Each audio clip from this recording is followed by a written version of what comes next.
So it's 7 o'clock and we start the meeting. And we have a member of the public, Fitch Collins, who would like to speak to us about item 17.3. Welcome, Fitch. Hello. Can you hear me? Yes, we can. Yes, we can hear you. Yeah. I'd like to talk to you about building a skate park in Lace Hill.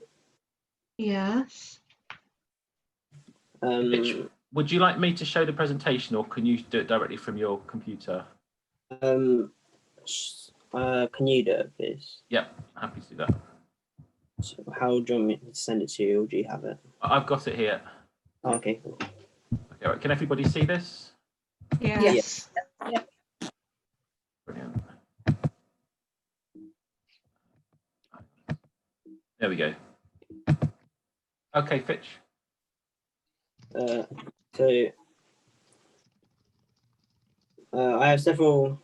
have for several years been riding scooters, skateboards, and BMX at multiple skate parks that my parents would take me to, learning what makes skate parks good and others bad. I believe that the smooth concrete type are the best for several reasons. These are long-lasting, no maintenance, and very quiet. Wooden ramps don't last long, and the transition between the ramp and the ground is noisy and can lead to accidents. Wadston is a great example of a poor skate park with rough tarmac and a ledge by each ramp. Buckingham Park in Aylesbury is a very good example of a smooth concrete skate park in a small location. If the budget doesn't stretch to a large concrete skate park, the Aston Clinton skate park is fairly good. Certainly, money is better spent on a new park and location than wasted on refurbing the current one in town. Thank you. Okay, and so the possible locations are?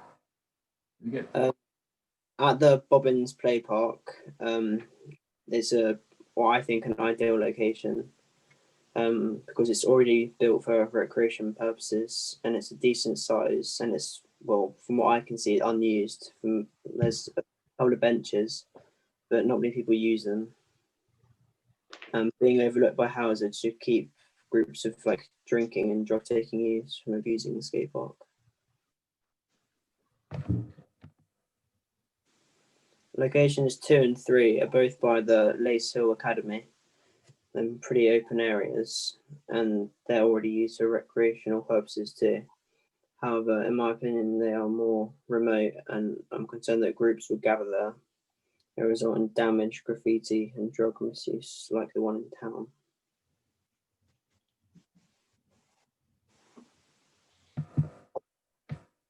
These are just some of the small concrete ones that I've picked out from going to. The top left one is the one at Pottersbury, if you know where that is.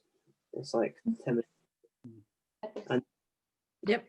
All the others are just small concrete ones, the same, just other ideas.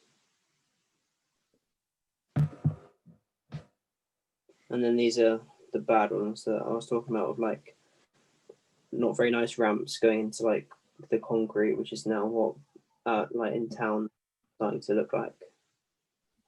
Yeah.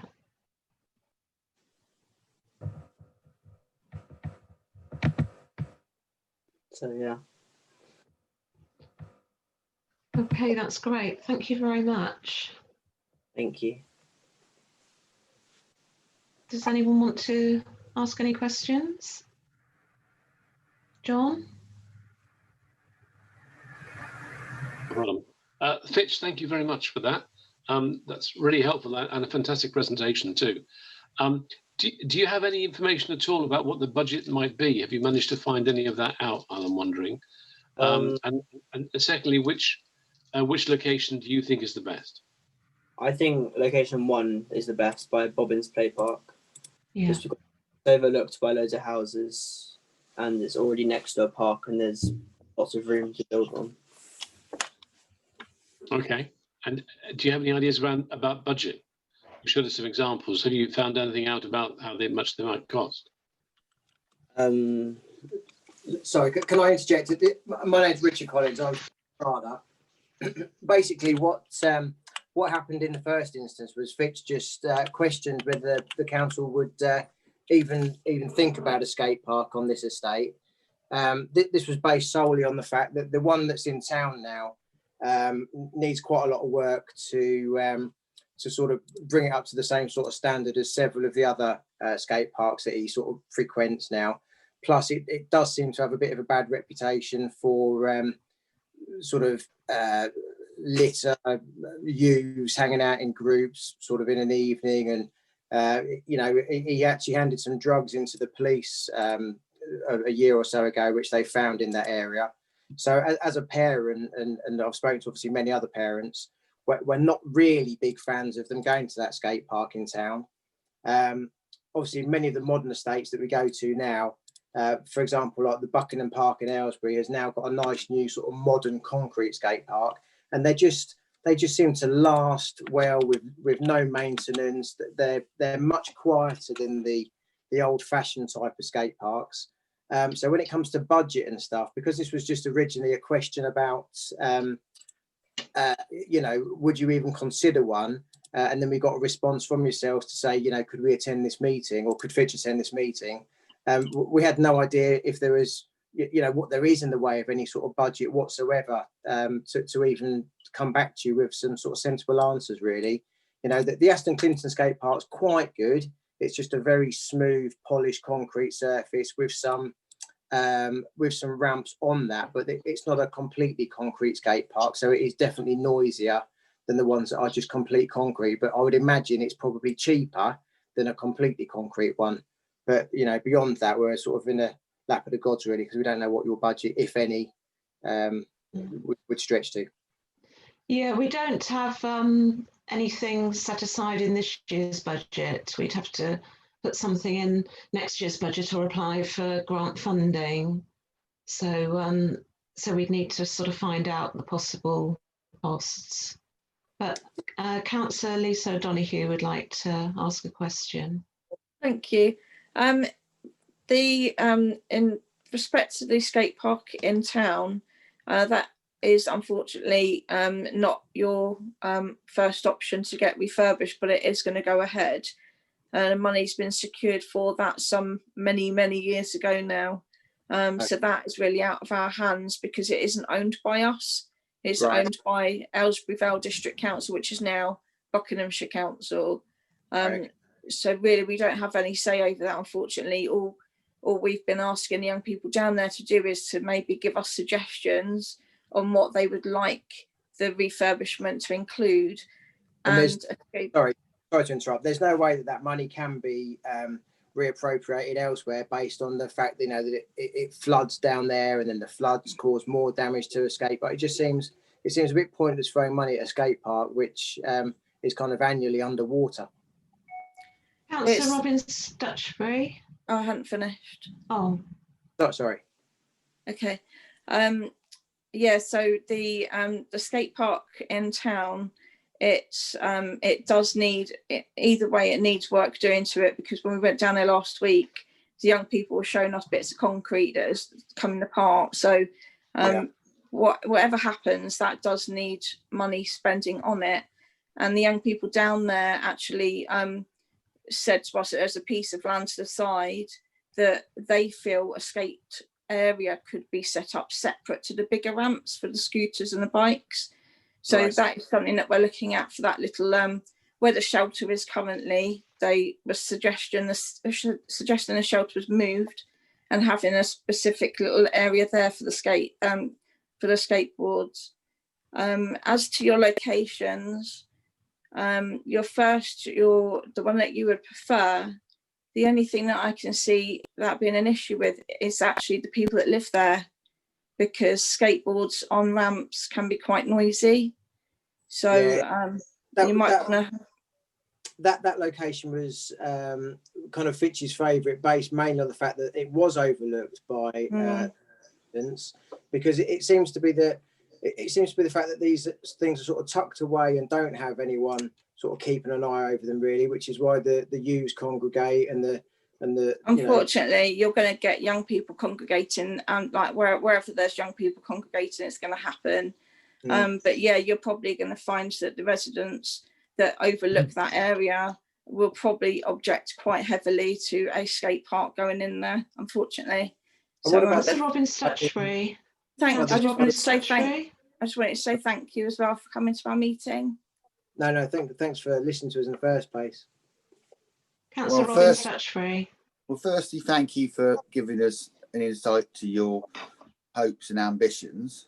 One of the areas of land you showed us on Lacehill belongs to the town council. The other one belongs to the developers and management company, which is difficult for securing money to put into a private project. That would be quite difficult. I won't go into any more detail other than Councillor Donohue's give you a rundown of lots of what's going on within the skate park, only to say that the young people have been asking for that for quite a number of years. And some of the children asking for that are probably parents themselves now. Well, yeah, it's exactly the case really with myself. So to try and at this late stage, I had correspondence with the officer as a Buckinghamshire councillor only this week. Yeah. Cabinet member, I've corresponded with him on the matter down there, because that was the matter which was before us, to try and push to get it on. Changing that money to somewhere else won't happen, and so to suggest it would happen would be deceitful and misleading. No, what we need to do is go away and look at your proposals in conjunction with the officers and the chairman, and come back and look at schemes in principle on Lacehill. But we shouldn't just, if we did anything, it really should be in consultation with all the residents, because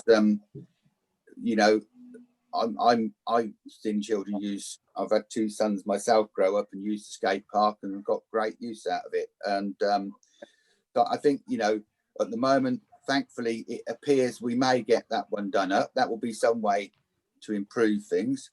The issues you raised about the skate park monitoring, that isn't an issue of the town council. That's an issue of the owners of the site, which is Buckinghamshire Council. And if there's an issue you're concerned about, that's an issue for the police. Concerned about that. That's not something the town council addressed. But I do thank you again for coming. And I think the chairman will have noted what you said, and the town clerk, and we'll come back with some proposal at a future meeting when we're able to consider it. We couldn't give you an answer tonight anyway. Yes, thank you, Robin, for summarising, and thank you very much, Fitch, for coming to the meeting. And according to my computer, this is the end of the public session, so we start the formal meeting. Cool. Okay, thank you. I'd like to welcome Councillor Rabina Ahmed to her first meeting of the Environment Committee, and thank you for joining our committee. Thank you very much. Item number 1 is apologies for absence. Apologies from Councillor Geraldine Collins. Thank you. And everyone else is here. Thank you. Declarations of interest.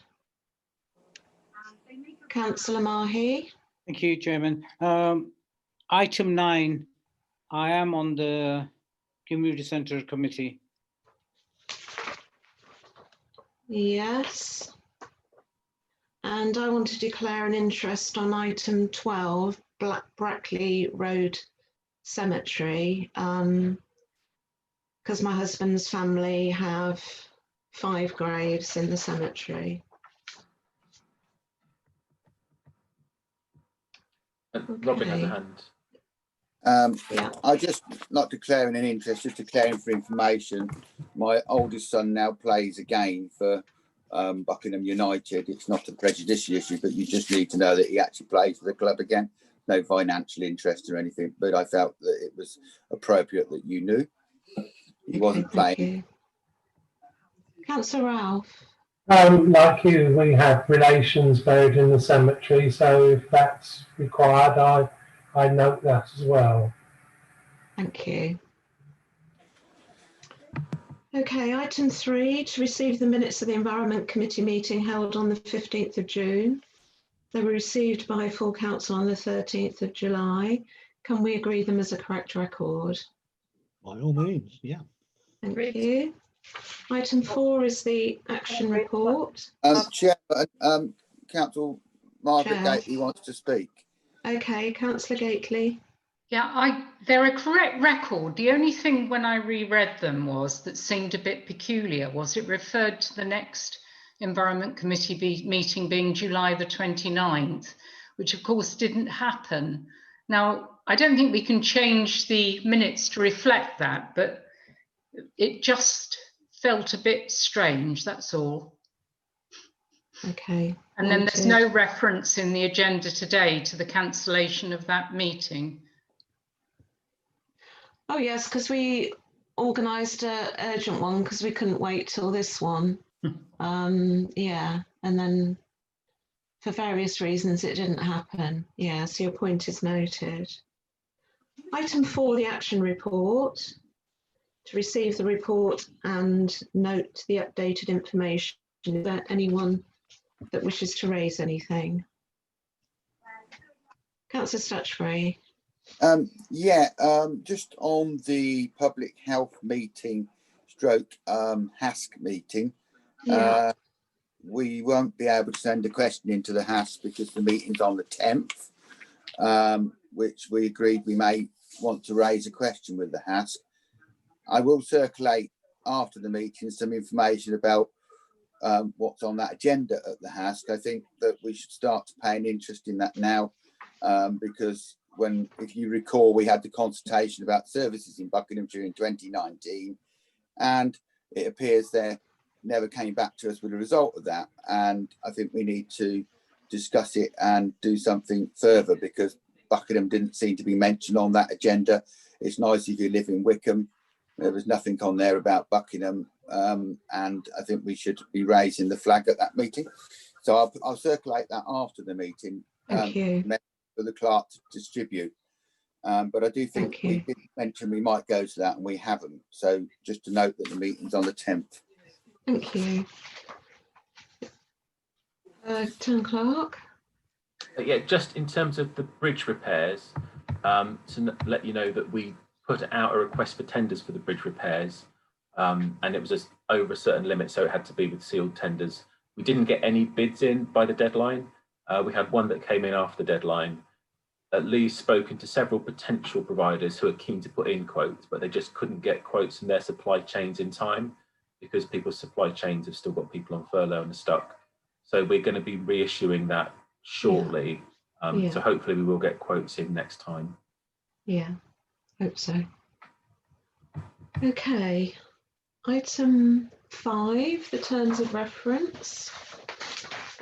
Councillor Stutchbury.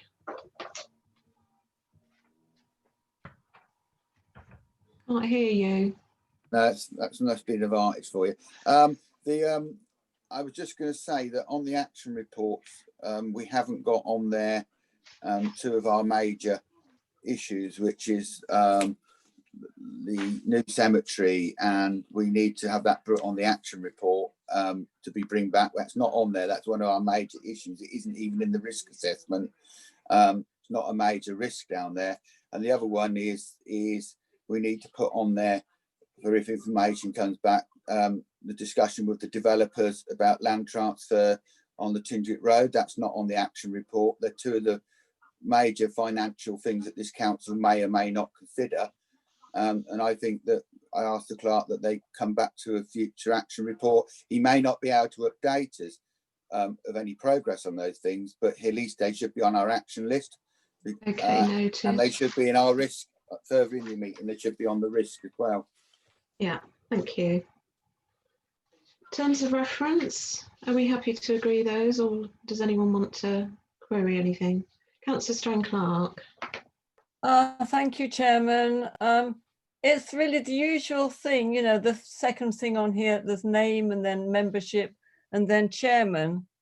And, you know, the committee shall elect a chair/chairman at the first meeting. And I'm just hoping that one day we can agree that we get rid of this chairman stuff, or if we're going to say chair/chairman, then we really should have a /chairwoman or /chairperson, you know, otherwise it's, yeah. And for me, and for me at the moment, who's chairing it, I prefer to be known as chair. Thank you. Councillor Stutchbury and then Councillor Harvey. I think, listening to the chairman, it's reasonable for the chairman to decide how they wish to be described. I think that's reasonable. We've had a long discussion about this in council to no avail. But I think from our points of view, we just refer to you as chair. You quickly went back to me when I called you chairman at the start of the meeting, which demonstrates your opinion on the matter, and I'm quite happy to refer to you as chair. I think if we're going to change anything, we have to go back through the whole rigmarole of discussing it again at council as a name. I do understand the concerns around it. I'm quite happy to be called anything. We get the usual ridiculous discussions around it. Yeah, and we did agree it was up to individual chairs, isn't it, to say what they would like to be referred to. So I'd just like to propose that on the agenda it just refers to you as chair, as that's what you wish to be on the agenda for the meeting. If that's what you want to be addressed as, that's what you should be addressed as. Yeah, it has got chair's announcement at item number 20, so that's fine. Councillor Harvey. One day the other committees will catch up with us. That's all I would say, Chair. Are we okay with the terms of reference then?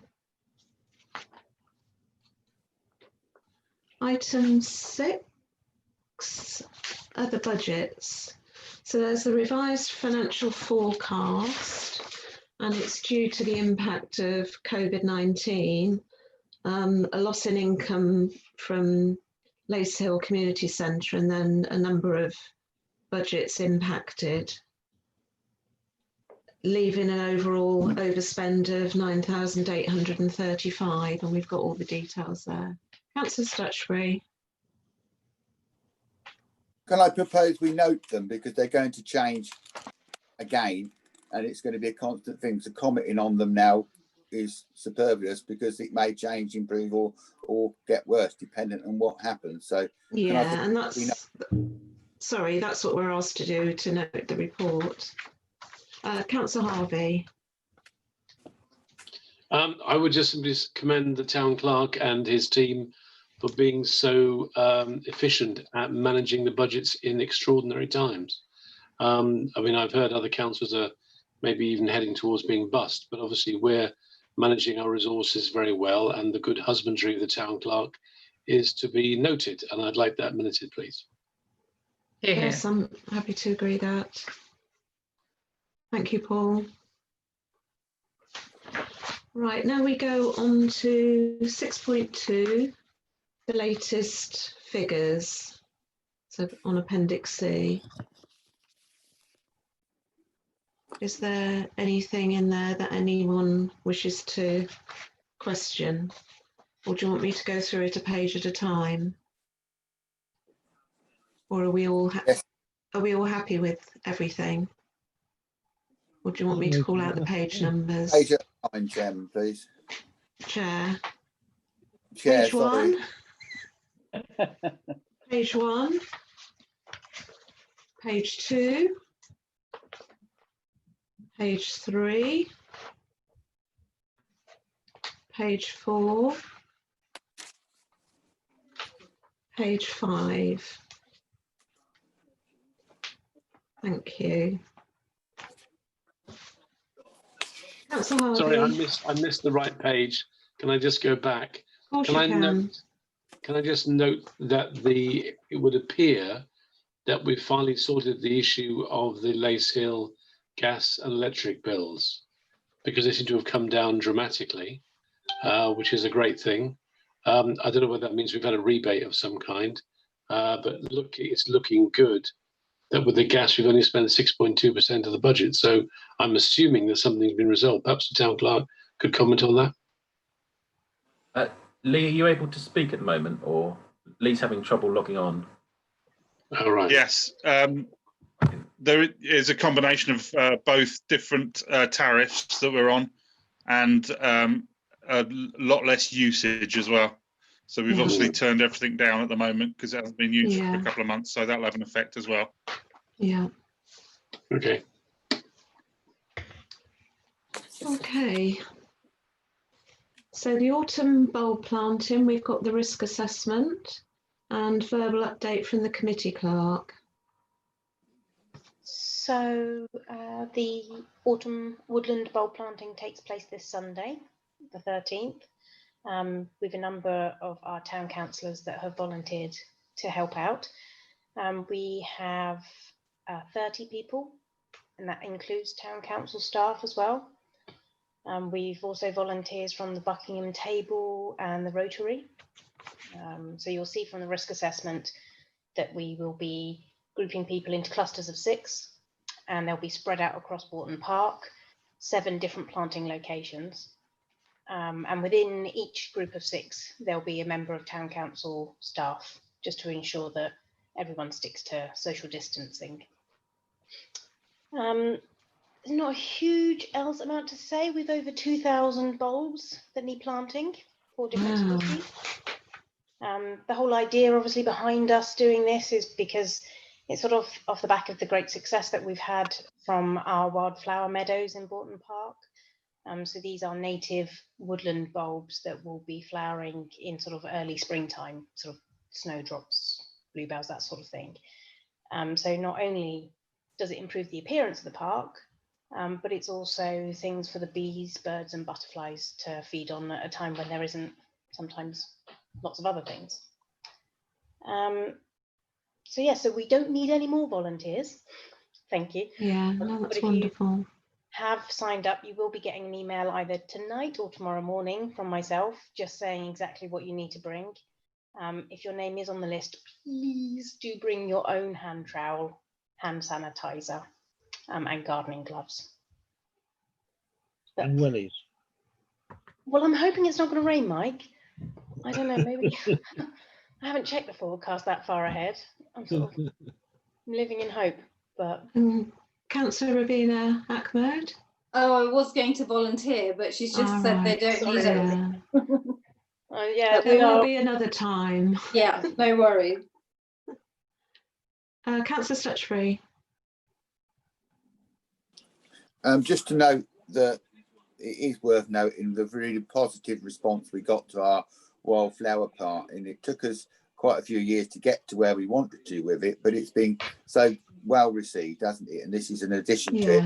But further to my point I raised earlier, can we add in those 2 areas onto our risk assessment, the cemetery, and can we add on the land transfer and assets at Tingett Road? They really should be in our risk assessment, even if the town clerk's unable to update us through no fault of his own. This is just a risk assessment for one event from the bulb planting. Yeah, but we need to add them to a risk assessment. I said that earlier. I mean, the bulb planting risk assessment looks lovely. I mean, I mean, it's been done very thoroughly, and I don't think there's anything not missed. Whoever done it, well done. Yeah, thank you very much, Nina. The first one that it was you, was it? Yeah, so thank you very much. You'll get it right. And Councillor Harvey, you're holding something up. I've got my knee pads. That's great. Oh, right. Very good. So I've been ready and prepared to protect my knees. Well done. As well as every other part of my body. That's 66.67 bulbs each. If I've made the right calculation, that we're going to have to be responsible for. Yeah, so, no problem. I look forward to your email tomorrow. Councillor Ralph and then Councillor Gately. Thank you, Chair. I won't be here on the Sunday, and I haven't volunteered because we're away on holiday, which is nice. But on the following Sunday, there's the river rinse, and I just hopped in here because I haven't seen anything about A, we're doing it, and B, whether there would be a risk assessment associated with that. That's Town Centre and Events Committee rather than Environment. Thank you. That's really the underlying question that I had. Thank you. Councillor Gately and then Councillor Stutchbury. This is really a procedural matter. I don't know whether anybody else is getting audio interference, but I'm getting a lot of interference, and I don't know whether it would help if people who aren't talking can be muted. It's becoming quite a struggle to hear quite often. I'm sorry to hear that. I haven't got any interference. The voices are being very distorted. That was sorry, I've forgotten who else it was to speak. Was it you, Robin? Yeah. Councillor Stutchbury. Just to say that the events committee will be meeting on Thursday, and we will not. Whatever decision we take will be informed to the committee on Thursday on the River Rinse. The issue with that, we would not be doing a public event in any case if we chose to do it, and we wouldn't be doing a public event. We have looked at it, and that is not a feasible option. So the officers report on Thursday. I'm not going to prejudge the committee's choice on that. All the discussions have taken place, and all the risk assessments have been done on that. So I think it's wrong to do that, only just to say that it's more probable we'll do it than not. Thank you. Item 8, Green Spaces Apprentice, verbal update from the Town Clerk. Yeah, so this is just to point out that we budgeted for a Green Spaces Apprentice this year, but we haven't got one. Obviously, with lockdown, it's not been possible to go through that recruitment process. And even if we could recruit one for September, we're not intending to do that because the Green Spaces team are currently still operating in separate vehicles and keeping apart from one another. Yeah. So it'd be really hard, I think, and unfair to bring an apprentice in to that situation. So we're going to hold off certainly until the new year, and hopefully recruit an apprentice when it's appropriate to do it and we could give them the support they would need. Excellent, thank you. Okay, item 9, Lace Hill Sports and Community Centre. We've got the report from the Lace Hill Centre Coordinator, and we've been asked to note the report. And it's also asking that for an additional fire exit door, but that item will be brought back to the next committee meeting. Councillor Gately. Thank you. Councillor Gately, sorry. Just that it almost like not joined up thinking. Under the budgets, it was talking about the centre coordinator or caretaker. Is that different from the coordinator? Yeah. Furloughed, and then in this report it says about her going in and doing various things throughout to make sure the premises were secure. And I just wondered whether there was a conflict there, or have I misunderstood? I haven't explained it clearly enough. She was on furlough, but she came back from furlough. So when the centre opened to the public in July, the caretaker came off furlough. So she's now working her normal hours. So nobody's on furlough as of now. Thank you. Councillor Gately? Yeah, can I just ask, is there a confusion between, we're talking about Sam, aren't we? Is she caretaker or is she centre coordinator? No, we're not talking about Sam. Sam's the coordinator and Gina is the caretaker. Thank you. Okay, item 10, Cattle Pens Finger Post, verbal update from the Estates Manager. Yeah, that was just to update everyone. The specification and the tender's just about to go out, ready for getting prices for that. So hopefully that'll happen quite quickly. I can't give a timescale until I get the tenders back, but hopefully it'll be fairly quick. Yeah, thank you. Item 11, the structural and condition survey of Buckingham Community Centre. And we've had the written report from the Town Clerk and Councillor Mahi. I just want to declare an interest on the committee of the Community Centre. Thank you. So does that mean evidently I can't That you- vote on this. Is that Right. Paul? Or Yeah, that you that's correct. withdraw. Yeah, okay. So it's just not voting rather than withdrawing from the discussion. Is that right? Yeah, well, you can't. You can speak if you want to at the start, but you can't then take part in the debate about the subject. Okay, thank you. Councillor Smith. The paper that I've got in front of me on screen, E3520, has a subheading summary and then nothing below it. Oh. It should be a report. That's not Has what everyone else had the same problem? No, I can see it. Yeah. Sorry about that, Mike. Councillor Gately. Yeah, I don't think there's a hyperlink to it, but if you scroll down, it's there in the correct place in all the reports if you open the full pack. It's page 25. I'm relying on the online one, but okay, I can go to that. So the recommendation is that members agree for the estates manager to obtain quotes for a thorough building survey of the community centre. And yeah. So it's the background that there hasn't been a thorough survey, and that it points out the responsibility that we have for the maintenance of the outside of the building, and including the roof foundations and making sure the structure is in good repair and condition. And the need for the building survey is so that, because officers aren't able to advise members of the nature or cost of works which may be required in future years, so it's proposed that the council obtains quotes for a thorough building survey to identify any immediate and longer term issues, to enable the council to put necessary plans into place and to set appropriate budgets to facilitate it. And a future meeting of the Environment Committee would then be asked to decide on a quote and contractor before any works is commenced. So I hope that we can agree that recommendation. Councillor Stutchbury. I just thought it would. I mean, I've got some comments on it, but I thought it'd be useful if the town clerk, because it's quite an important report that the town clerk took us through it. I know you've explained it, but I think the rationale in the report, I think it'd be useful if the town clerk took us through it. There are some things I want to comment on, but he may answer those questions when he takes us through the rationale. In this case, I don't need to ask them. Councillor Harvey.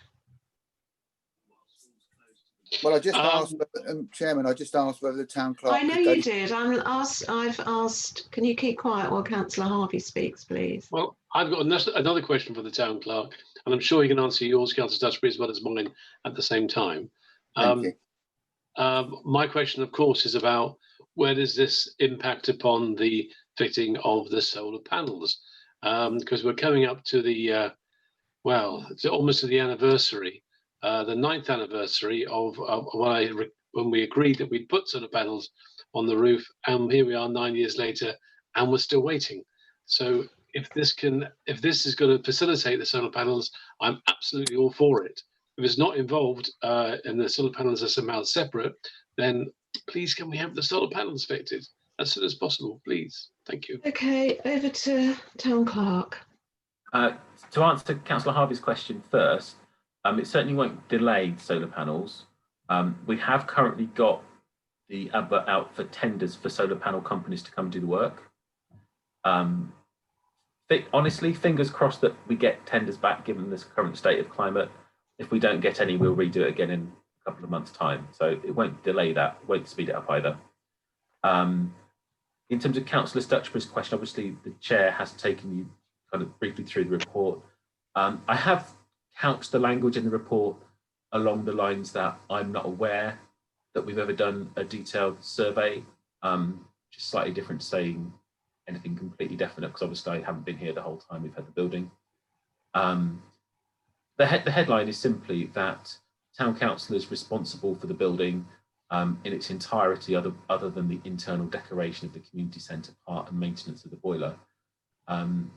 But I honestly just don't know what the liability to the council of the building might be in the next 5 or 10 years. So whether, obviously, we've fixed the roof, we've had windows leaking, the asbestos issue, all of which are not unusual for a building of the age, but we didn't see any of those things coming. So we have a budget.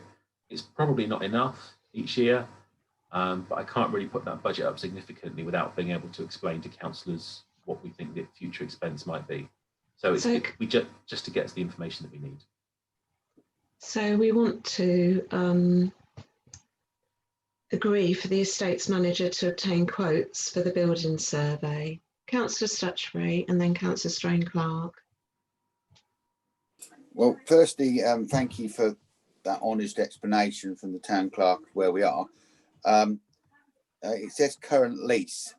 I'm at a disadvantage here as I haven't seen the lease. So the current lease could say what it might say. And the other thing is, I'd like to ask, because we don't have much opportunity to discuss this, the current lease was signed before we were owned the property. We were in a different position then. I think we need to discuss whether the current lease is appropriate for our long-term use of the building for the community. I think the current lease was signed before we bought it, and so was the situation we are in with having, as the town clerk rightly flagged up, needing to do these things because we were not the owner of the building, and it necessitates that they never were done, or there's no record of any of this being done. So he's quite right to get it done. But I would like to propose that we look at the lease and see whether it is it's still appropriate now, with us being the owners of the building and the liabilities of being the owner rather than the leasing the building from Avon, the historic out of our district council, where we had it on a 100-year lease with about 70 years to go when we purchased it. I think we need to examine that. This is the time to examine it, because those conditions that we agreed it on are different to what they are today. We didn't have those liabilities, so I think it's worth us examining that. So first of all, I'd like you to agree to the recommendation that we get quotes for the building survey. Councillor Strain-Clark still. Oh yeah, of course. Sorry, Chris. Thank you. I was just going to ask something about the asbestos. I mean, I know that the survey was carried out in 2008, and there's a full copy of it given, but then, you know, some of the work directed hasn't been carried out as far as we know. And I just wondered whether, because 2008, you know, was that an election year, so that, you know, so that there would have been a change of council at that point. So maybe, you know, something just got you know, brushed out of the way at that time. I don't know. I'm just particularly interested because Peter was chairman of the buildings for the community centre at that time, he thinks. So I just don't know why that was never finished. But anyway, don't want to go back, but I think it is so important that we do actually go ahead for a proper survey now. Yes. Is that agreed? Yes. Thank you. And I just wanted to ask the town clerk the point that Councillor Stutchbury made about the lease. Are we able to look at that before our next environment meeting? Or?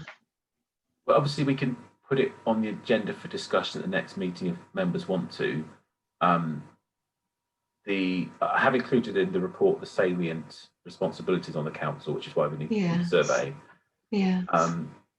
The lease does not give the town council many opportunities to change it. So the report, I'll provide a report for the next meeting and put that on the agenda and provide the relevant information. We can't really have a discussion now until you've got the information in front of you, but I'm happy to provide that. Thank you. That would be great. Councillor Stutchbury. what I was intimating is that when that lease was signed, the situation is different now. That lease was signed when we were leasing the building and subleasing it to the management company. That lease is not appropriate for us now as the owners of the building, and the ramifications it does. I think the appropriate time for us to consider that is in conjunction when we get this survey back and bring all the things together. And maybe the lease is not appropriate for this committee anyway. It should go to resources committee to examine, because I don't think we do leases and that. I think that's something for the resources to look at and for the chairman and the clerk to decide how they bring that forward. But I do think we need to look at it. I'm not content as a councillor on this council not having ever, to my knowledge, seen the lease, and that others may have seen it, and good for them, but I haven't, and it just put you at a slightly disadvantage when putting forward proposals. I think it's probably out of date now and needs redrafting. Okay, thank you. Item 12, the Brackley Rd Cemetery. So having declared an interest, I'm just wondering whether I should hand over this item to Councillor Gately to chair. That would be ideal, yes. Thank you. Okay, thank you, Chair. So we've got 3 recommendations here that members agree the exclusive rights of burial deed renewal fee of £41 for non-residents and £21 for residents of the parish. The renewal for a further 99 years. And they increase the cemetery fees and note the remaining burial plot provision report. Any questions on any aspects of that report, or Councillor Harvey? And then Councillor I don't understand what 1.1 means. Could somebody explain it to me, please?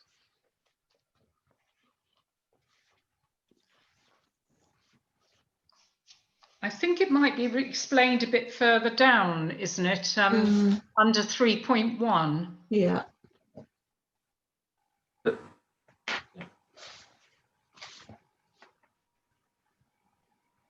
Give you a chance to glance through that.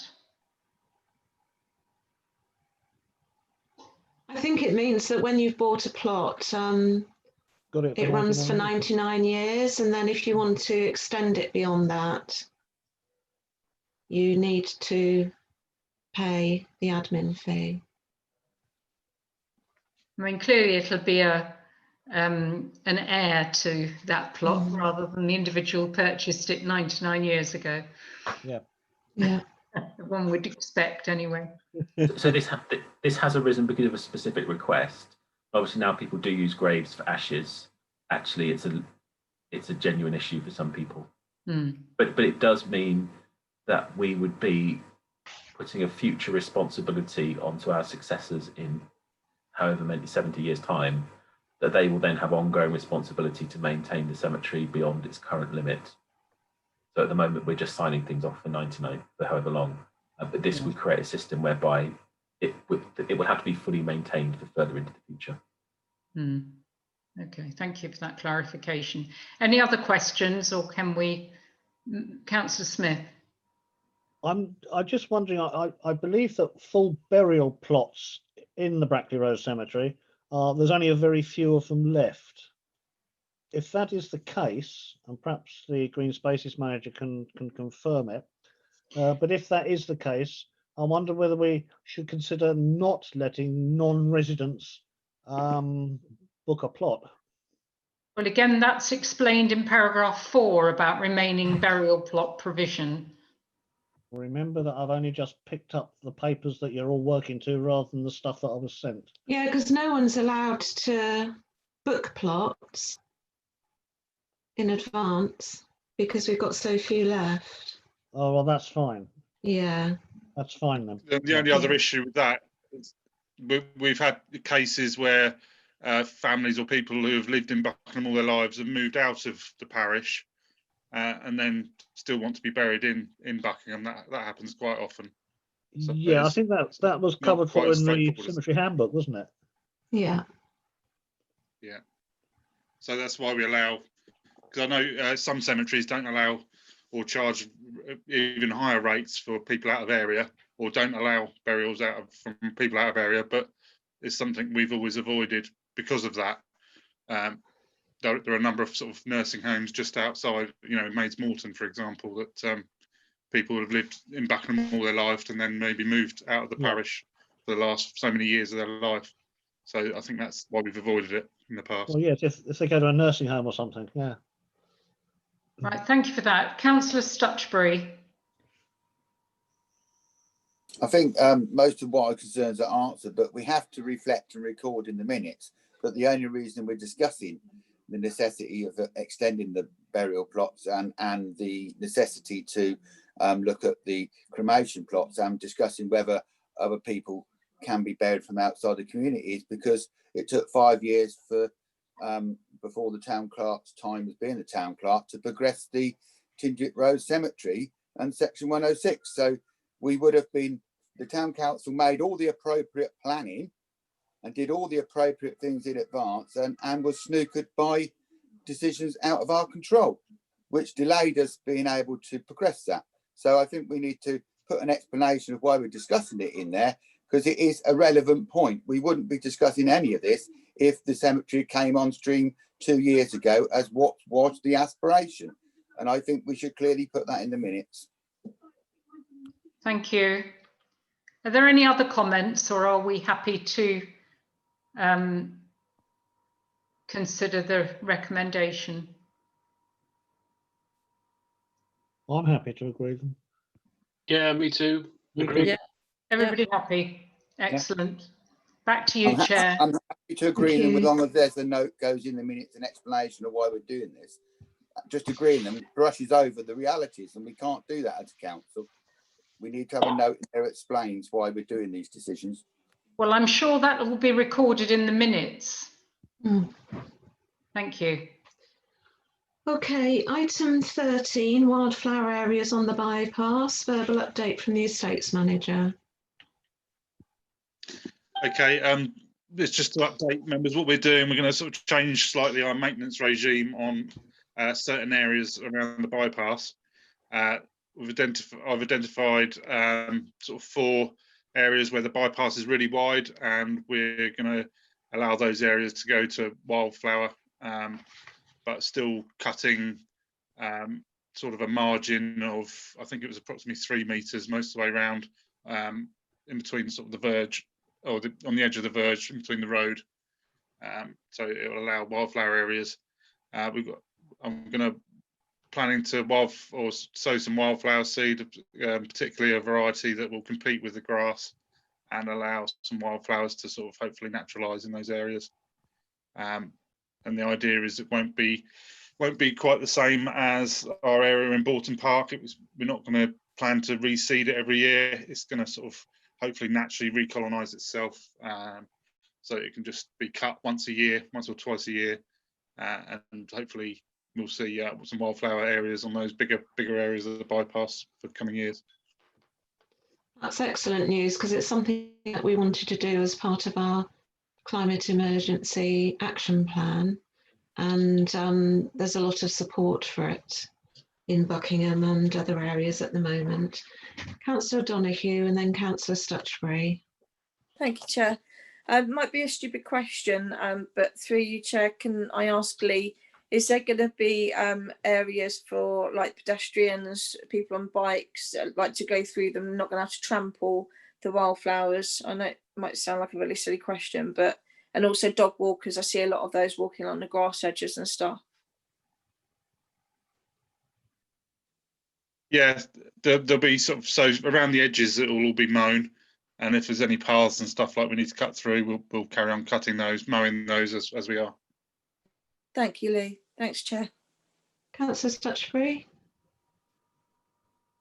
Only to ask that when the information is all available on this, that through the chair, we do a press release about why we're doing this, and that it's in keeping with our means of green potentials and that, because otherwise people won't understand why we're doing it, and we'll get the letters, why aren't you mowing it? Yeah. I think we need to do a proper press release around that, because it's a good news story, and it will increase the biodiversity and protect some of our more vulnerable species. So it needs careful explanation, because people will jump to the wrong conclusion. Thank you. Item 14, Buckingham United proposal. So you've all seen and read the written report from the estates manager, and there are 3 recommendations summarised at the beginning of it, sorry. And it's regarding the compound and pathway. So Buckingham United would like to expand their current compound, install new fencing and install an additional container. It's recommended that the council give permission to install an access path from the compound to the existing path, constructed to match the existing. And it's recommended that the council agree to part fund the new path for 30% of the cost of the path to a maximum value of £3,000. Funds to be provided from the 2021-22 budget. And the report included maps showing us the area and everything.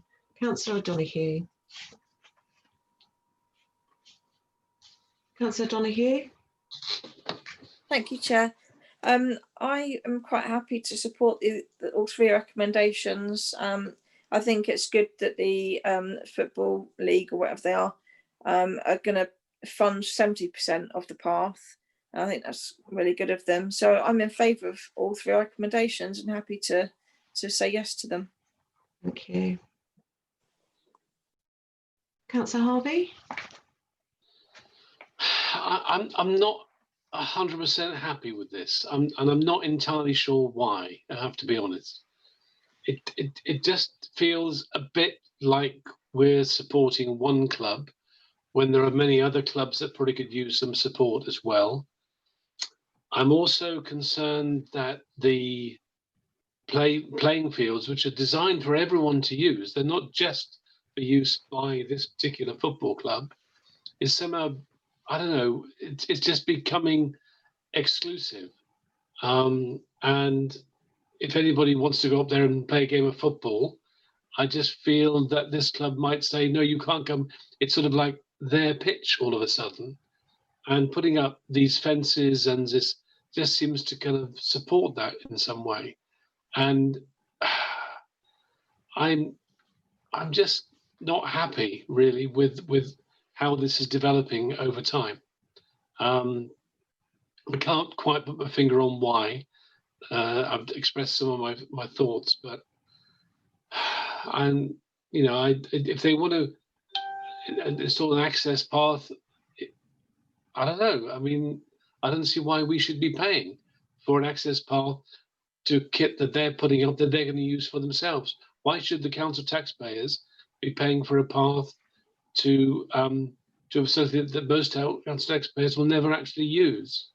So I have to say I'm not in support of this. No. Councillor Donoghue. Thank you. I mean, the fencing isn't, around the actual football pitches. It is just around where they keep their gear, and I think that's that's quite a sensible thing to do, is to make sure their equipment's safe, because they have to bring everything out on games, on play days. They do maintain the pitch. They do pay towards the pitch, and as far as I'm aware, they would never stop anybody from playing. They've come to many of our meetings. They talk to Lee at length. We've got a really, really good relationship with them that has been built up since the pitches were there and the Buckingham United first came to us. So, I think if there was any concerns, maybe speak to Lee and he would, quell them. But I think our relationship with the football club is at a good level now. And they wouldn't stop anybody else from playing. Thank you, Chair. Thank you. Councillor Gately and then Councillor Smith.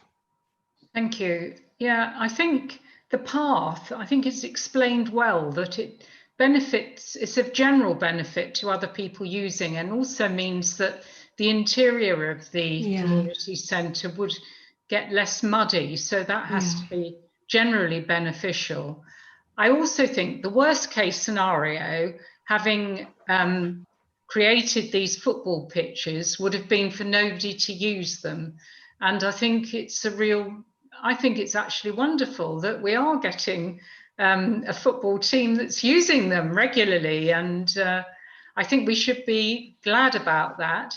And I think we've been reassured that other people are able to use those pitches. Yeah. I mean, it's referred to in the report about Yes. other teams using and being able to then use that path. Yeah. So I'm in favour of these recommendations. Councillor Smith? Yes, I'm also very much in accord with this. I think it's a good idea. The path in particular saves mud being traipsed backwards and forwards and that. And I think we've got to remember that we effectively lost Buckingham Town Football Club when the university bought their ground and they had to move away and this sort of thing. It's good to see Buckingham United doing as it is doing. It's getting sponsorship, it's getting support and that, and it is part of the town, but on the other side of town. So I really have no hesitation in accepting these recommendations and supporting them all the way through. Yes. I just wanted to check whether Lee wanted to add anything. I think it's hopefully covered in the report. Yes.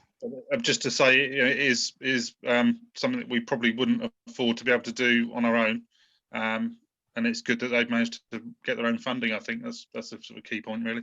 Yeah. Thank you. Yeah. And Councillor Rabina Ahmed. I just want to say that I do support this proposal, and if I have the area correct in my mind, other children do go and use that area to play football in. Yes. So they haven't been stopped, and especially at the end of lockdown and summer holidays, I noticed quite a few children go there and play. So I'm all for it. Okay, so I think we've had one councillor speaking against it, everyone else in favour. Are we all in agreement with the recommendations apart from John? Yep. Are you happy with that? Yeah. Thank you very much. Okay, item 15, access awareness. Chairman, you didn't ask if anybody abstained. I told you at the beginning of the meeting I declared a personal interest, not a prejudice. Of course, sorry. Yeah, it's you because ramped on and didn't allow me to say. I would have voted had it gone badly, but as the committee were wise, I decided not to vote, so I'm going to abstain on this one. Yeah, I didn't committee call were for very a wise. vote. I didn't call for a vote, did If there I? was a vote on it, I probably would have voted, but I'm abstaining because I don't need to vote. And Yeah. I think it should be recorded because we've discussed the community centre earlier. I think it's important that we try to get these things in kilter. Okay, access awareness. Does anyone want to speak about that?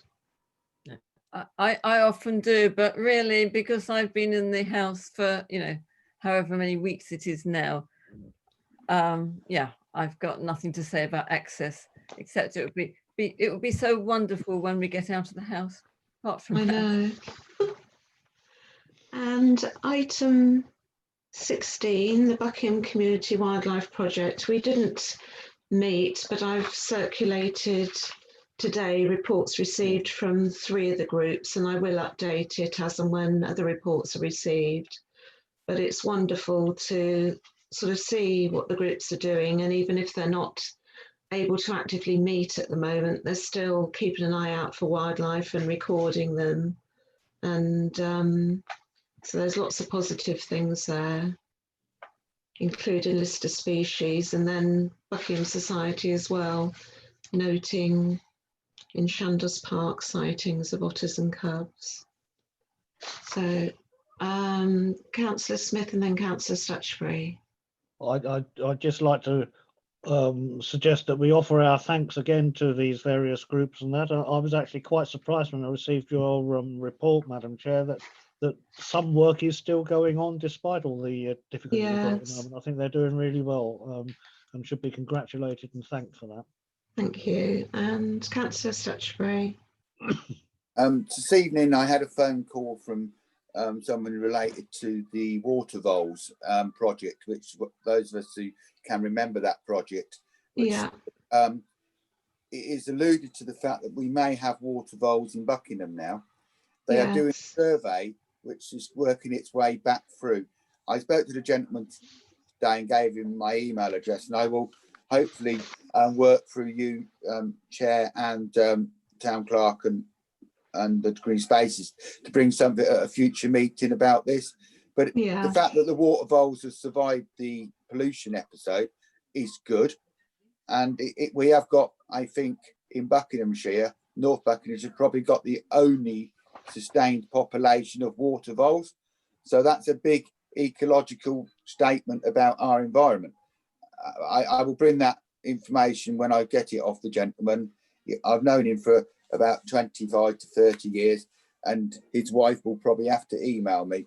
But I think it's worth noting, when you hear a good story about water voles possibly being seen in Buckingham, can we just watch out to see whether they are here? Yeah, the Buckingham Society report says that there's a prospering colony of water voles in Chandos Park, as well as hedgehogs' nests and also the otters and cubs. So it is wonderful, and you're right, with fish returning to the river, the other wildlife is as well. Councillor Gately and then Councillor Smith. Yeah, thank you. It just occurred to me from what Councillor Stutchbury was just saying, it could be a good news story for a press release. Yeah. Councillor Smith? We also have a thriving rat population, though, which is not such a good story. And there are quite a lot of them around at the back of Cornwall's Meadow car park by the river there. I've been down there 2 or 3 times in recent weeks, and they are very obvious. I'm not sure what's being done, if anything, about them. They've obviously been disturbed from their former nesting sites and that with the building work that's going on, just as they were when Candleford Court was built. But people are beginning to comment on the number of rats and that, and I just wonder whether or not there is an authority that can do something about it. Yeah, I think they've always been down there, and there certainly were traps there. Yes, there still are. Yeah. Town Clerk. Yeah, just to say that Lee has reported that and spoken to officers from Buckinghamshire Council who are investigating additional actions they can take. I don't know how far it's got, but Lee may be able to say more than that. Yeah, I was speaking to them again. I was speaking to them again today about that, and I actually had the Buckinghamshire Council Environmental Health contact me about it, and I had to point out that it was actually their land and their Parks Department that were dealing with it. Yeah. And I'm just waiting for confirmation on how far they're proceeding with it. I believe they were taking action. Councillor Stutchbury. I will email the gentleman. Email across the telephone number for the gentleman who actually was the man who started the Vole project in North Buckinghamshire. I think that if we are going to do, as Councillor Gately rightly said, a positive press release around this, that we should include him in that, as he put so much work into this. I'll give the details to Town Clerk and yourself and Councillor Gately, and so that you can decide how you approach that. The last time I stood with him any amount of time, I ended up worming his entire cattle because he couldn't work the wormer apparently. But it was an enjoyable afternoon. But I think it's appropriate that we include him in the press release. Otherwise, it's rude. Yeah. Okay, item 17, correspondence. 17.1. There's the email concerning parking charges, about it being 50p by cash, but via Ringo, it's 85p. And the email was sent to the Town Clerk. Did you want to say anything, Paul? No. No. Mike? Oh, sorry, Councillor Smith. And then Councillor Mahi. And other things as well. That's not quite right. The author of the emails got it a little bit wrong. He's obviously right on the 3-hour charge, but to use Ringo is initially 15 pence extra for the convenience fee, and then there is an extra 10p if you want an SMS notification to confirm it, and a further 10p if you want a text sent. So the basic charge by Ringo is 65p, which obviously is sort of, you know, that 15p is a good proportion of a low parking fee like 50p, but it's still only 15p if you park there all day for £2.50. Yeah. That doesn't get away from what he's actually saying. The gist of his argument is, and he's quite right because I looked into it as well, is that Martin Tet does recommend the use of it so that you don't have to go and fiddle with machines and that, most of which are out of order some of the time anyway. But it, you know, that's one aspect of it. He should make a point that or there should be a point made that, and on the machines as well, that if you use Ringo, there is an additional charge, albeit a modest one.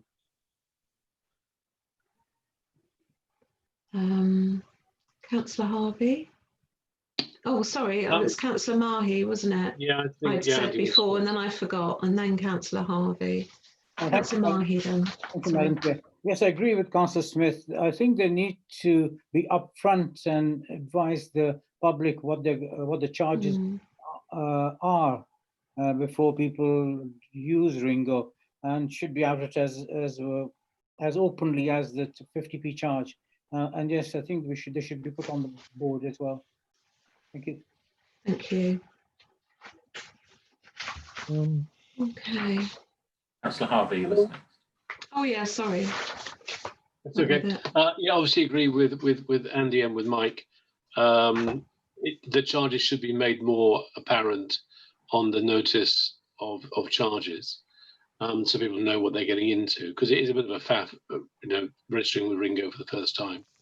I do think we need to press Buckinghamshire Council to revamp the payment facility, because most of us, I suspect, are now using a lot less cash these days, and are using contactless. And a contactless pay meter would be a lot more accessible and easy to use than going into some blooming phone gizmo and so forth.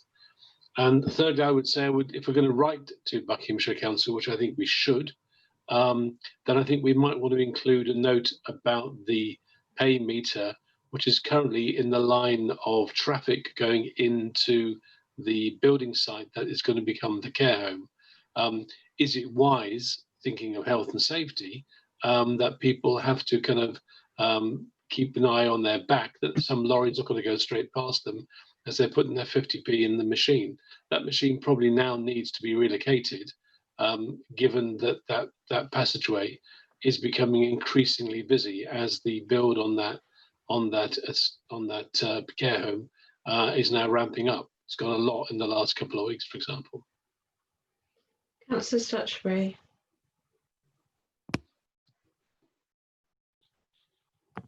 I have no problem with I think Councillor Harvey's quite right to point out the parking meter. The trouble is that quite often that's the only one that works. Because people obviously choose not to use it because of people swinging in there. So it's probably got less wear. The other thing is, of course, do you remember we had that proposal under the Historical District Council to rejig the car park and with the entrances? I don't know whether that was progressed, agreed, or whether that's disappeared. The other thing I am really concerned of at the moment, parking charges in Buckinghamshire are varied. We must be quite why having discussed parking charges and free parking and whatever since 1999 now with another council. I don't really want us to suddenly find that by raising it, suddenly the gentlemen down in Wickham decide that they want to change our parking charges because they don't live in Buckingham. Those agreements that we got on there were hard fought to get the 50p and the 2 free car parks. They were hard fought by us. We mustn't do anything to jeopardize that, because it was difficult, wasn't it? And we managed to get the 2 free car parks back, and we managed to maintain 50p for the first hour, which was hard fought, and we shouldn't give that up easily. So how we discuss it with them, we must be careful not to, the cabinet member might not have any so much affection for Buckingham as he does where he represents on parking. So be aware of that. If they suddenly done a review in a future year, we might find that they won't see it at the moment. You'd hope they wouldn't, but we have to be careful, don't we? It's a new council, and we won those arguments with the district council. We've now got the Buckinghamshire Council. Hopefully we wouldn't have to repeat the same argument for the town's economics, but we have to be very careful in proceeding. Councillor Smith. But that's a little bit of a red herring, isn't it? Because what we're looking at is a complaint from a member of the public about misadvice being on the in one of Councillor Tett's newsletters. Yeah. I'd also add that if you put the Ringo system on your phone, once you've thought through their somewhat vague bits about additional payments and that, and turn them off, it's very quick and easy to use. I mean, I've been using it since just after lockdown started, and I find it really convenient. That's all. Yeah. But I do agree we should write yes, and complain about it, and ask for the notices to be have it included on the notices, because at the moment they're on stickers on the side of the machines, which you don't obviously see as you're scrabbling for your change. Yeah, good point. So are councillors happy that we raised the matter with Buckinghamshire Council and point out that the information should be correct? Explain it clearly. Yes, it should be correct, and it should be more obvious. Yeah, thank you. 17.2 is the information that I received in an email for mapping for change, and I responded to say that I'd put it on the next environment agenda. Councillor Harvey and then Councillor Gately. Well, it all looks very impressive, and I did wade part of the way through their quite long brochure, but I still got to the point where I thought, I'm not sure what this is adding, to be honest, and I have a hunch that to actually add it to Buckingham would cost us quite a lot of money. So I would say we just note this report. Thank you very much. Thank you. Councillor Gately. Yeah, I wanted to say something very similar. I think right at the beginning it said something about it being clear. Well, I didn't find it terribly clear. And I think the longer I went, the more pages I opened, the less inclined I was to go with it. And Councillor Stutchbury. Well, we've just demonstrated, haven't we, with our own officers working in town centre and events, how much money we can actually save by doing stuff in-house. We had a really positive report from the officer just recently, which saved the council probably close to £20,000. It'd be a shame if this committee then went and spent the £20,000 that we saved. Also, there'll be a future report coming to the events committee examining what we do on disability, with recommendations for the officers to conclude on what we do with that contract. I think discussing something with somebody else about mapping, and before we get that report, would really be rather silly. And we're not proposing anything like that. No, I know, I'm not suggesting that, but I think as noting it's the right thing. I think there'll be a report coming to events, which I know is being drafted, and we'll be considering those things to do with the disability matters, which is going to come through a report. And when we get that together, plus the savings we made from the office already, this looks rather expensive. Councillor Donoghue. Thank you, Chair. Yeah, I think it's great for London and cities that have got a lot in a small area. And I sent this website to everybody that I know in London, and nobody had heard of it before, and are glad that they now know of it because they can use it, and that's good for them. But it's similar to what Robin said. You know, we've done the Bucksblaw in-house, the website in-house, and I think it would be silly to then do something like this where it's, you know, out of our control again. Because I I did mention in another meeting if we could bring the disability access thing into the Bucksplaw or in-house, because you know we have a good team, good staff here. So thank you, Chair. Thank you. So we'll just note that item, and 17.3, we've received the presentation at the beginning of the meeting. Is it the same person? Yes. It is. Yeah. Yeah. It is. Councillor Statutory and Councillor Harvey. Well, on the basis we couldn't make any decision then, can I propose that the chairman, vice chairman, the clerk and the green spaces manager go away and look at these proposals and look at whether we would consider them, and if so, bring back a future report based on the information gathered, because what we can't do is make decisions in the public domain. But I think it's worth considering with all the information we know about skate parks within that report. I think we must do the young gentleman the duty that's actually considered, so that, you know, taken seriously. Yeah. And Councillor Harvey? Obviously, it would have been great to chat with him some more, and it's really brilliant that he wanted to come along to the town council and present those ideas to us. I think that deserves the highest commendation, and it's great to see someone as young as him engaging with you know, the town council and what we can do.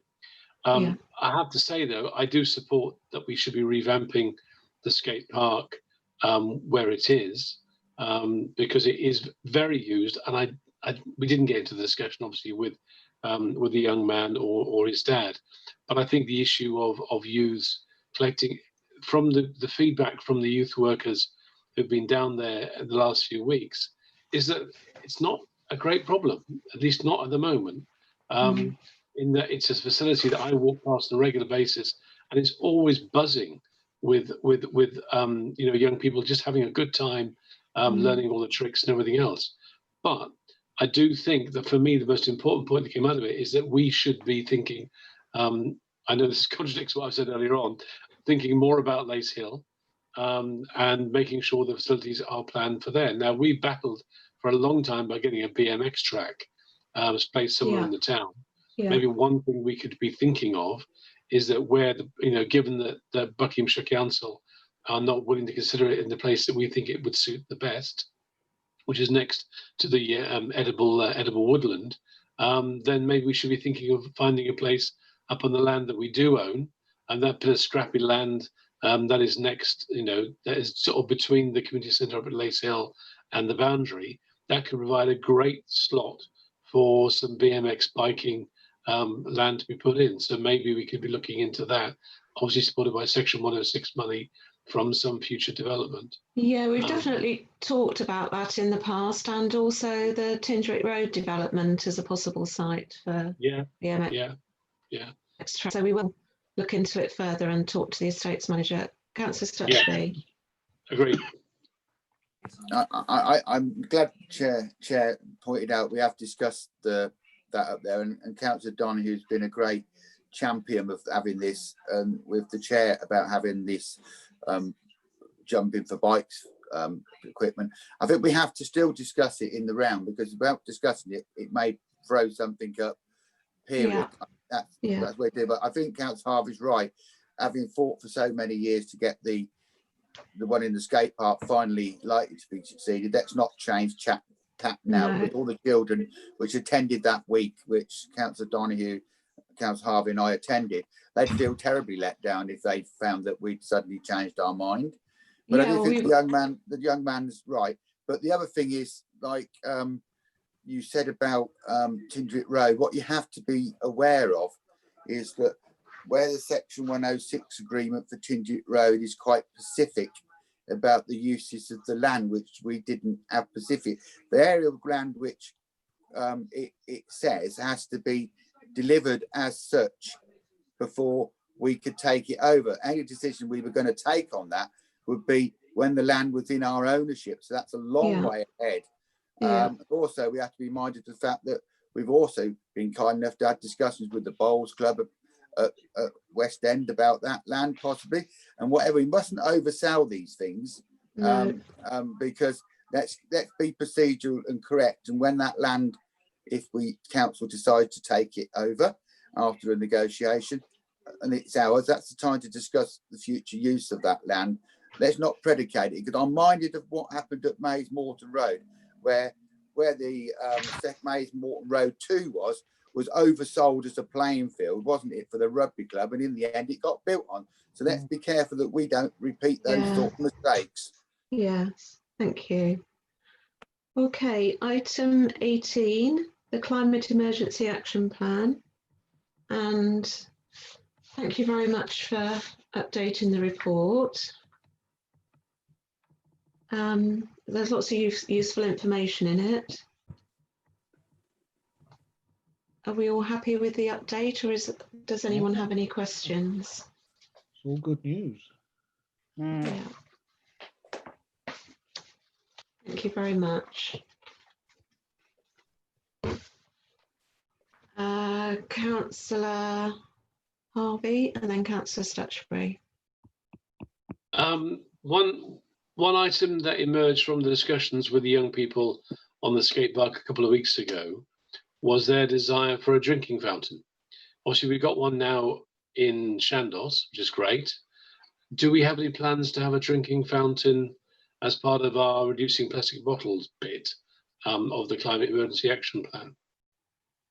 They can really use one down by the skate park, and that might prevent some of the litter happening as well.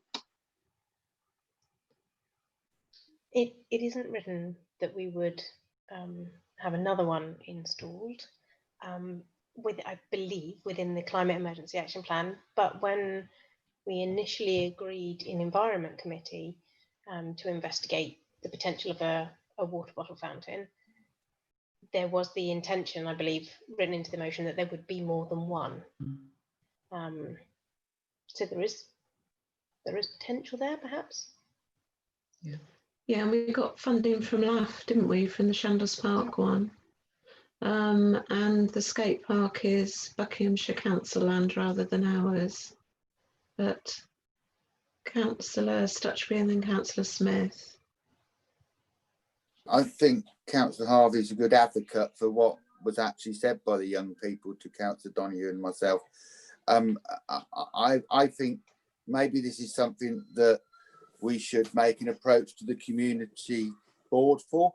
They want to do youth projects, and if they're going to be installing the new skate park in that area, that it should be considered at that point and ask the community board whether they would want to fund this. It's not our land, no. And I think that would be a good way forward to doing that. But Nina's quite right when she said that we considered we'd do more. The only reason we considered one at the right time is because that's all we had funding to do. So I think it's good that we carry on considering this, because it's definite people filling up bottles is better than bringing plastic bottles and drinking them. So it's a good thing. Can I propose we write to the community board, and also can I propose that at an appropriate time in a couple of months' time that we draw together the actions which have been taken on our action plan and do an update with the public and where we've got to and what we're doing. It could be that the solar panels have come in by that time and whatever, and we could do a proper update, because with COVID, quite rightly, the whole environment issue has been swept to one side, and it's been rather forgot. Before COVID, everybody rightly was talking about saving the planet, and now we've just quite rightly been talking about COVID. So I think we need to light that beacon again, and maybe in a couple of weeks, months, when it's appropriate, we need to talk about what we've done. Sorry, Councillor Stutchbury, that's what we've got on the agenda. We've got the update of what we've done, so we can do a press release from that at this point. I'm happy if that's what the chair's suggesting. She'll tell me off if I say it again. The chair's suggesting, I think we could do a press release now, because I think we do need something about the environment now, something about the future and what we're doing. Okay. Town Clerk. Yeah, thank you. Just in terms of putting a water fountain bottle refill station at the skate park, Buckinghamshire Council are going to do some kind of consultation on what to put in the skate park shortly. So we could certainly plan to respond to that, to request they do that as part of that. And in terms of the community board, I don't think the approach would be to write to the board. What we need to do is wait until they tell us what the actual application for process is going to be for their money, and then agree that that is something we would want to apply for. Obviously, other committees might also want to apply for stuff, so that might be something we make as a recommendation to full council, and then full council probably needs to look at all the priorities and all the things the community board has that we might want to apply for other money for as well. And I don't think that would slow us down because they haven't even told us the process yet. So, but there is money there which it would be absolutely suitable for, I would have thought. Yeah, you're right. They haven't told us the good process. suggestion. They're in the minutes. Thank you. Right, item 19, news releases. We've already agreed 2 or 3. Councillor Madam Smith? Chair, Yeah. you were going to call me after Councillor Stutchbury. Oh, sorry. Well, I'm Okay. going to sulk. I'm going to sulk now. No, I just think that for a water bottle filling station, I don't think we should forget Bourton Park. I realise there are difficulties in running a mains pipe across there, but if it was somewhere near the car park, the Bourton Road car park, for example, that would reduce the distance on that. I simply don't think we should leave Bourton Park out of the picture for a bottle refill station. There's a lot of people walking and running around there. Yeah. Thank you. Thank you. Councillor Harvey? Yeah, if we're talking about plumbing in a water station, we talk about plumbing in a toilet down there as well, maybe. Because I mean, that was one of the issues that certainly young people have raised with me in the past. But if they're down there at the Mugger or playing table tennis, having a toilet down there, even during the summer, would be really helpful. Yeah, we've talked about that in the past, haven't we? Councillor Stutchbury? I'm glad Councillor Smith raised that. Getting water to Bourton Park isn't as difficult as you think. I've laid quite a long stretch of water main from, we're involved in laying it by mole plough all the way from Twyford to the farm. So I think getting from a water course through Bourton Park with a mole plough wouldn't be that too difficult, having mole ploughed water pipes in before. So it's not beyond the wit of man. We don't have to dig a trench and we don't have to do all that work. You can put it in by other means if you choose the right conditions. So we don't have to think about trenching. Don't think about trenching. Use mole plough. It's a lot cheaper, and the pipe goes in at a constant depth. Thank you. So item 19, the news releases, we've already discussed those as we've gone through the meeting. Is there anything else anyone would like us to add? Okay, chair's announcements. Thank you all for attending, and thank you to all the officers for the excellent work they've done in supporting this committee. And our next meeting is Monday, the 26th of October, which is half term. It depends.